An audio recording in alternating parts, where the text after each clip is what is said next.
ये दारू पियला बहुत दिन हो गए रहा, थोड़ा दारू पिए था।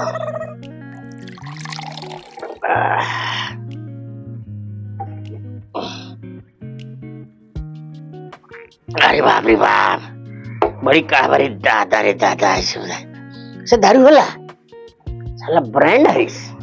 अच्छा का भाई शंकर का भइल? अरे मेहरारू छोड़ के चल गेल बिया नैहर। अरे तो मेहरारू छोड़ के नैहर चलबे ते आई नु ओजे रह जाई।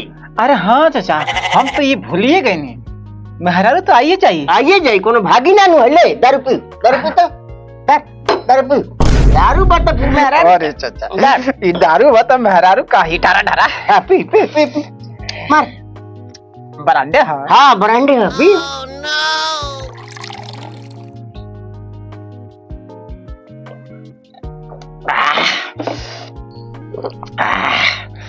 बड़े बनू चल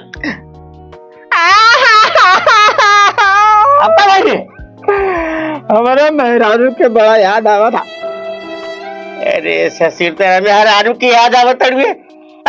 मोर खकरो जूता से मार। अरे ना मारा नहीं क्या बात है। तब भाई दारू पी दारू पी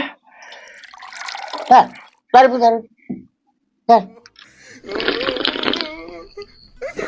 आप लोगों ने याद आवत ना। हाँ अच्छा चाचा एगो बात बताएं। हाँ बता।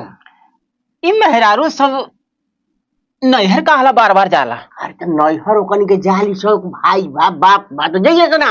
अच्छा तो हम के हैं? तू तो मैं ओकर मरद हवस। अच्छा ओकर तो हम होई नु ने यही से गइल होई। हाउ होई? हाँ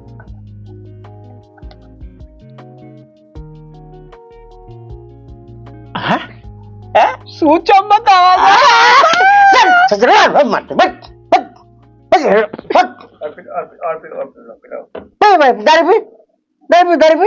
दारू साफ है बहन का। भुला गई अब ले याद पी दारू।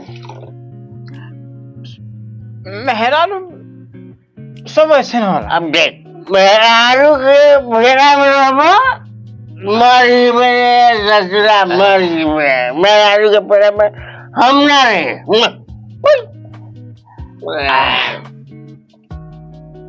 अरे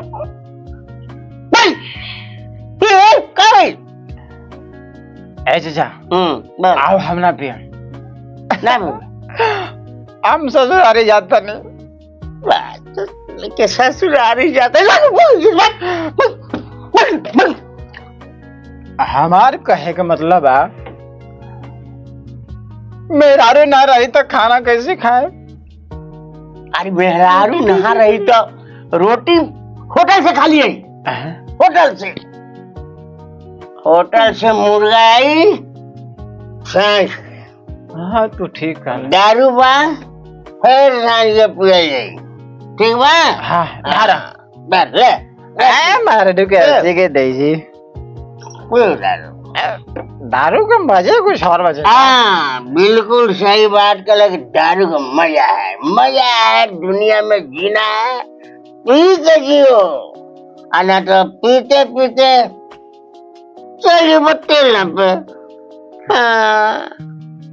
एगो बात कही और ससुराल में एगो साली भी है ओकरो बड़ी याद आवत।